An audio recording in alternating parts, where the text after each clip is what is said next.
Bismillahirrahmanirrahim. Assalamu alaikum warahmatullahi wabarakatuh. Wa alaikum salam wa barakatuh. Naam, ndugu yangu, Nashukuru Mwenyezi Mungu, leo tumepata nafasi nyingine ya kuja kumsalimia na kumtembelea mzee wetu Sheikh Muhammad Said. Kama ilivyokuwa desturi ya maktaba, na watu wa maktaba huwa wanapenda kujifunza na kupata ufafanuzi na maarifa mbalimbali kutoka kwa Sheikh Muhammad Said. Tulikuwa tuna baadhi ya mambo mawili matatu ya kumuuliza Sheikh Muhammad Said atupe tafakuri na maoni yake kuhusu mambo mbalimbali yanayoendelea katika nchi yetu. Ningependa kumuuliza Sheikh Muhammad Said, ni ipi nafasi na hali ya Waislamu baada ya uhuru wa nchi yetu na mtazamo wake wa hali ya Uislamu kwa ujumla, tukilinganisha na makundi mengine yaliyopo katika nchi ya Tanzania, aidha ikiwa ndani ya Uislamu, mfano jamii ya Ithna Sharia, ya Shia, Ahmadiyya na makundi mengine ya kidini. Ipi nafasi ya Uislamu ambao tunaweza kusema labda ambao sio wa madhehebu mengine, nafasi yao ya kijamii, kiuchumi na hali nzima ya mustawa wake? swali lako ni pana sana, na nadhani unachokusudia ni kuwa unataka kujua nini Waislamu wamevuna katika nchi hii baada ya uhuru. Na bila shaka swali lako linakuja kwa kuwa umesoma historia ya Uislamu ambayo ulikuwa huijui, na ukaona juhudi yao wakati wa kupigania uhuru wa Tanganyika, na uhuru umepatikana. Na ukitizama leo hali ya Uislamu hairidhishi Kabisa. Katika elimu hatupo, manake vyo vyote ukenda utakuta kuna wakati ilifanyika utafiti hapa katika miaka ya 80, ikaona Waislamu walikuwa wengi unapoanza shule ya msingi, lakini jinsi unavyopanda juu unaona wanapungua mpaka kufika chuo kikuu wanakuwa wachache sana, kiasi ambacho hili mwaka 99 nadhani kwa ile mzee Kitwana Kondo alipokuwa mbunge alilieleza ndani ya bunge kwa nini na kwa hivi serikali ikuweza kutoa jibu. Na pamekuwa na malalamiko kuwa baraza la mitihani baada ya Waislamu sasa kuamka wakaanza kujenga shule zao na nini, zile shule vile zikawa kama vile zinahujumiwa. Yani mambo mazito, lakini ndio ukweli wenyewe. Na yalifanyika maandamano makubwa hapa, yanaanzia Kichangani, usu Waislamu wanalalamika kuwa baraza la mitihani linahujumu shule za Kiislamu, na walikuwa na ushahidi. Sasa hii ndio hali. Labda tunaweza kusema ni kuwa hali inabadilika na kuwa nzuri kidogo kidogo. Ni kuwa serikali imeshaliona kwa hili jambo linataka lifanywe kazi. Hatuwezi kuwa na jamii moja tena katika misingi ya dini inakuwa inaachwa nyuma. Hili linaweza likatuvurugia hata hii amani yenyewe ambayo sisi tunaitafuta. Sasa sijui kama ili swali lako mimi nimelijibu kadri ambavyo wewe ulitegemea, kuwa nimefungua kitu ambacho kimekusaidia wewe kulielewa tatizo. Umefungua vizuri, lakini yani swali hilo litakuwa kama lina mtiririko mambo mbalimbali, lakini kwenye msingi mkuu wa hicho ulichokielezea. Naam. Baada ya tafiti za mzee wetu Kitwana Kondo kuibua hayo maswali na labda nikukate hapo, Malima ndio Muislamu wa kwanza kuwa waziri wa elimu.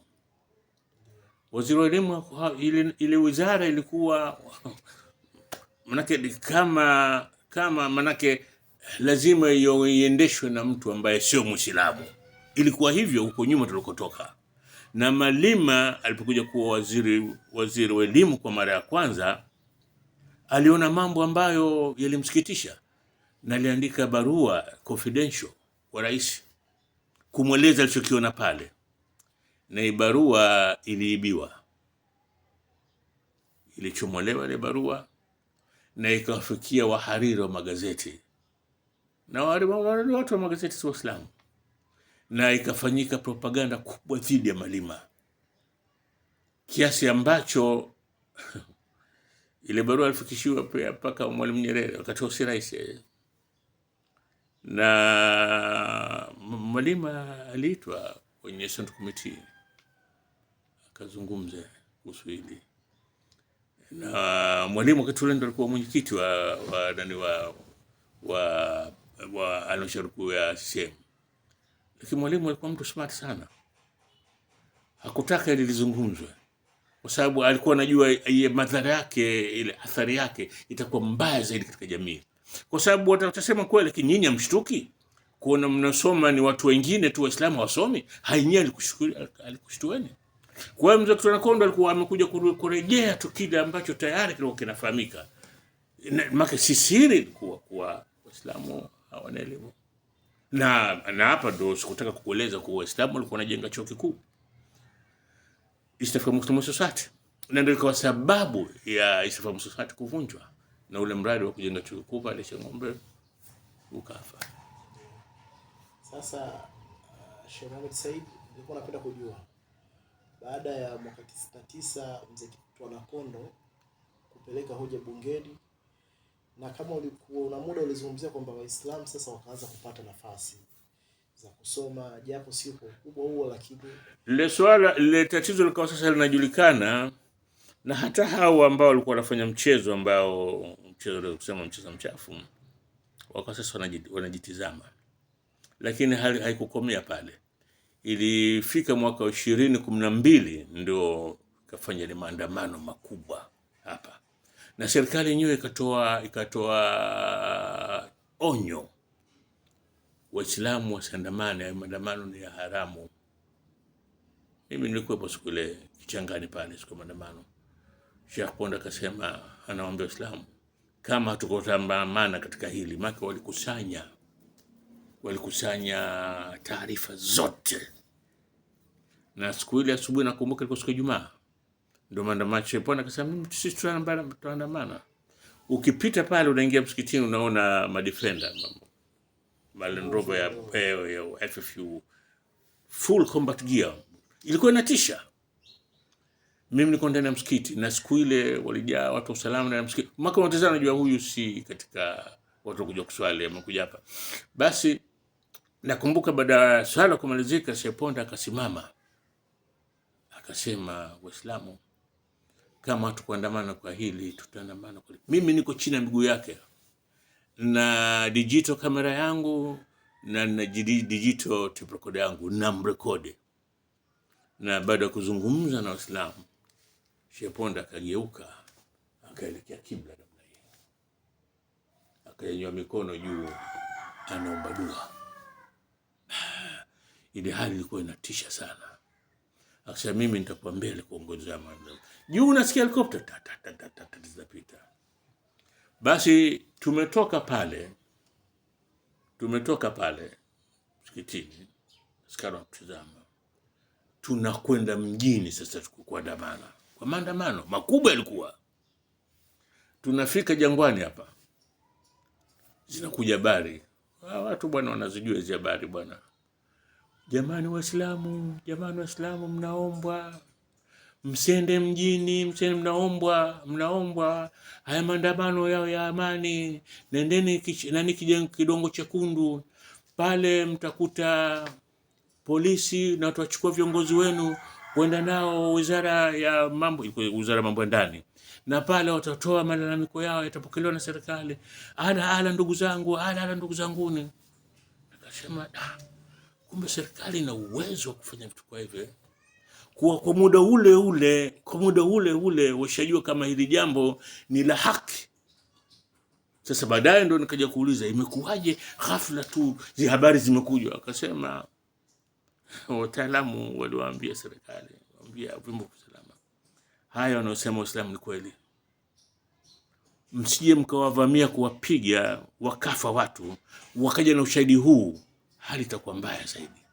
Wachieni wende yaongozwe ya maandamano. Kweli wakafika kidongo chekundu, lakini Waislamu wakukubali bwana. Kidongo chekundu pale, mimi nilikuwa nifika mpaka kidongo chekundu.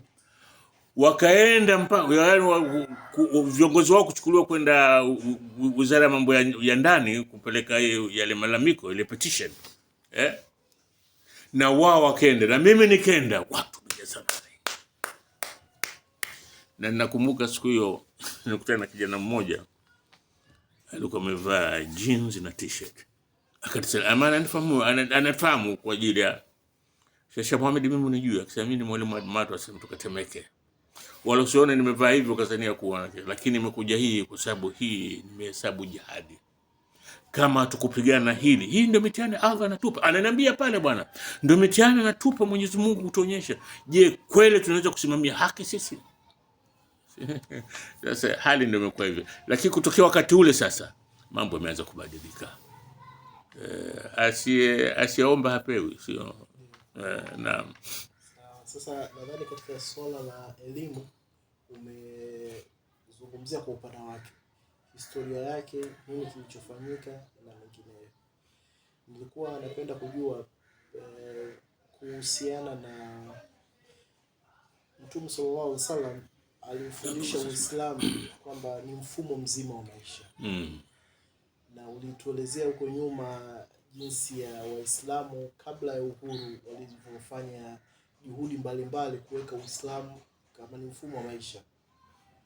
Mfano umezungumzia kina Sheikh Hassan bin Amiri kutoka mwaka 1940 ameenda Machame Mkuu. Umesoma kwenye kitabu cha Rajabu Ibrahim Kirama. Amepeleka Uislamu na kule mara ya kwanza kwa 31 afu ndo wakaja katika miaka ya 40. Kwamba tunaona wazee wale kabla ya uhuru walikuwa wanapeleka Uislamu, sio baadhi ya mambo kama tunavyojua kwamba Uislamu labda mtu anadhani ni kupiga maulidi, kula wali, ambavyo ni vitu hatuna shabila nazo, lakini tunazungumzia mfumo mzima au jamii nzima ya Kiislamu. Je, unaonaje hali hiyo ya Uislamu kuwa kama mfumo kwa Waislamu, na je taasisi ambazo zinahusika kuweka huo mfumo, yani maana yake tunazungumzia operations za misikiti, madrasa, je unaonaje hali ya Uislamu baada ya uhuru katika ile imani yao? Nitakwambia kitu kimoja, ni kuwa Uislamu Tanzania kila siku unapanda juu. Wewe nikupe mfano. Tulipoanza hapa katika miaka ilikuwa ni miaka 70-80. Na nakumbuka mtu alianzisha kuwa mabinti zetu shule wavae hijabu, wavae nguo za stara. Na hata watu wa kiume baada ya kuvaa kaptura zile wavae suruali. Leta matatizo makubwa sana. Kwa sababu kitu kimoja ambacho kinaogopewa ni watu kuona Uislamu. Kila mtu akipita jicho lake kuona Uislamu, ilikuwa inatisha kidogo, na ileta tatizo kubwa. Lakini mwisho ilikubalika, serikali ilitoa secular kwa mabinti wa Kiislamu waruhusiwe kuvaa nguo za stara. Na walimu, kuna baadhi ya walimu walikuwa wanapinga hii, hawataka kabisa kuona jambo hili. Mimi na binti yangu aliwahi kuvuliwa hijabu shule. Alikuja nyumbani akaniambia, mimi nikienda shule, ustabe pale primary school, nikienda kwa mwalimu alimvua binti yangu hijabu, na alikuwa mwanamke. Jibu lake kwangu lilikuwa nini? Akaniambia, mzazi, ikiwa wewe unataka mwanao avae Kiislamu, basi ziko shule za Kiislamu, mpeleke shule za Kiislamu. Nikamwambia, mama, hilo unalisema mbona silo? Serikali imetoa secular wa mabinti wa Kiislamu waruhusiwe kujistiri. Basi jambo lilikuwa limekwisha. Na sasa tena baada ya jambo limekwisha, sijasikia kama kuna mwalimu anapiga vita. Kwa hiyo nakwenda na kule Waislamu kujitambua sasa hivi ni kukubwa sana kuliko huko nyuma tulikotoka. Maki kusoma hata historia ya harakati za uhuru, kuna kata wenyewe Waislamu walipiga marufuku salamu. Usimwambie mtu asalamu alaykum, ni kuwa anaona kama ndio kwa bagoto wengine. Ukimwambia asalamu alaykum na Muislamu hakujibu wa alaykum salam, atakwambia ahlan tabu, maana ahlan tabu wala neno lina maana yote. Kwenye kitabu cha Saksi nimeeleza hiyo. Naam. Mimi nadhani mpaka hapo umetufungua vizuri, Na shule zinajengwa kote kwa Waislamu, wanajaribu kujenga shule na elimu ya dini kote huko. Nitakupa mfano mmoja. Zamani Maulidi mfungo sita ikifika itasomwa siku chache, itasomwa kwanza Maulidi kubwa ile, alafu itakwisha. Siku hizi Maulidi ule mfungo sita unakwenda Maulidi mwezi mzima. Leo unasikia tu unasoma hapo mnaalikwa, leo tunasoma hapa mnaalikwa. Unaona ile hamasa ya dini iko kubwa sana. Na mpaka sasa hivi kama kiujio chako maarufu hata kwa Zito pia wanaweka. In fact juzi nimeona barua hapa kaletea rafiki yangu Zito, ananikumbusha kuwa tutakuwa na Maulidi karibuni, itakuwa mwezi wa 7 itakuwa Maulidi. Inakuwa Maulidi kubwa sana ya Maulidi Zito. Na yeye ni mtu maarufu. Umeshahudhuria moja? Kumbe wewe mwenyeji hapa Magomeni. Umeiona inavyopendeza. Shamra yake inakuwa ni kubwa. Zito afanya Maulidi, sisi hapa msikitini kote tunafanya Maulidi vile vile. Hapo jirani mwenye mkuu kote msikiti kote hapa. Wakati wa Maulidi bwana, alhamdulillah tunafaidi pilau bwana. Na mawaidha vile vile. Mashekhe wengi wanakuja hapa kuzungumza na sisi. Na mimi nadhani Sheikh Mohamed Said umeelezea vizuri na nimepata faida kutokana na haya mazungumzo unayofanya. Naam bwana. Nadhani nikushukuru. Mimi nakushukuru wewe kwa kunitembelea leo na kuja kunipa maswali haya, na mimi nikakuomba haya maswali bora tufanye kipindi watu wajue kama tumezungumza kitu na wasikie. Si hakuna makubwa sana, lakini watu wajue ndio haya ndio juhudi hizo makeke tukizungumza tunazungumza Uislamu. Na mimi nakushukuru bwana, asante sana. Shukrani sana. Mwenyezi Mungu akuzidishie bwana. Shukrani na pia tuzidi. Amin kwa sote bwana, amin kwa sote. Asante bwana, asante.